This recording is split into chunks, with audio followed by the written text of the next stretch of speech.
Click করুন অ্যাপের bell আইকনে আর সাবস্ক্রাইব করুন এবিপি আনন্দ। সব সময় থাকুন খবরে। নিজস্ব কার্যালয় না হলেও আজকে এই যে বিশাল আগরওয়াল ভবন বিল্ডিং, তার 3টি তলা আমরা নির্বাচনী কার্যালয় হিসাবে নিয়েছি, যেখানে আজকে আমরা একত্রিত হয়েছি। এটা সম্মেলন কক্ষ, পাশে অন্যান্য অধিকারীদের বসার ব্যবস্থা আছে।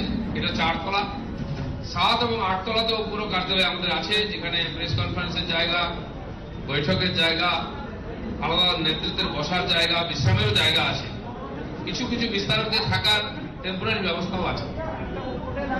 আজ ভারতীয় জনতা পার্টি পশ্চিমবঙ্গে ক্ষমতায় আসতে চলেছে, তো সেই জন্য কাজের জন্য বড় কার্যক্ষেত্রে কার্যালয়ের দরকার আছে।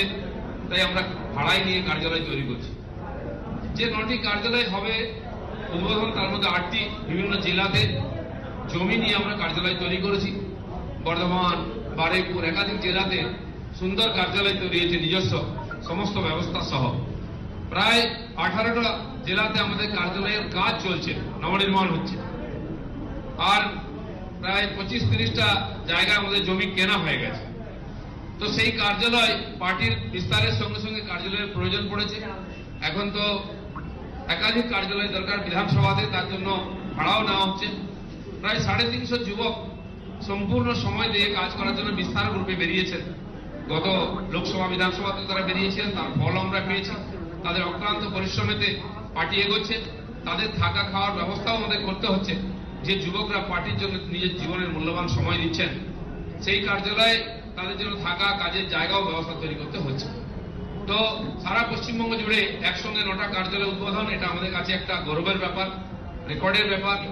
আর সর্বভারতীয় সভাপতির হাত দিয়ে এই উদ্বোধন, এটা একটা ঐতিহাসিক ব্যাপারও বটে।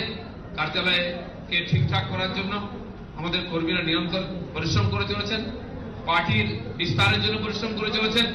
আপনারা জানেন, গত পরশুদিন আমরা শিলিগুড়িতে উত্তরকন্যা অভিযানে গেছিলাম। আমাদের সর্বভারতীয় নেতৃত্ব মাননীয় কৈলাসজি ও অন্যান্য নেতৃত্ব ছিলেন, প্রদেশের সবাই আমরা ছিলাম। সেখানে আমাদের অভিযানকে ব্যর্থ করার জন্য যে ব্যাপক হিংসক প্রতিরোধ করেছে সরকার, তাতে একজন কর্মী মারা গেছে। সরকার বলছে তারা গুলি চালায়নি পুলিশ, কিন্তু গুলিতে তার মৃত্যু হয়েছে। সেই দিন কল্যাণীতে একজন কর্মীর মৃত্যু হয়েছে। আর আজকে সকালে খবর এলো কোচবিহারে একজন কর্মীকে মেরে ঘরের মধ্যে ঝুলিয়ে দেওয়া হয়েছে। এই যে হিংসক সরকার আছে একটা, তার বিরুদ্ধে লড়তে গিয়ে আমাদের প্রায় 130 জন কর্মীর বলিদান হয়েছে, আত্মবিসর্জন দিয়েছে পশ্চিমবঙ্গে গণতন্ত্র প্রতিষ্ঠার জন্য, আর আইন শৃঙ্খলা প্রতিষ্ঠার জন্য, বাংলার নবনির্মাণের জন্য।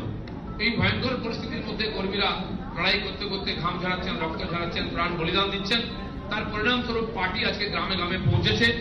আজ বাংলার মানুষ যে সংকল্পনা করছিলেন এই ভ্রষ্টাচারী সরকার থেকে মুক্তি, সেটা বাস্তবে পরিণত হতে যাচ্ছে।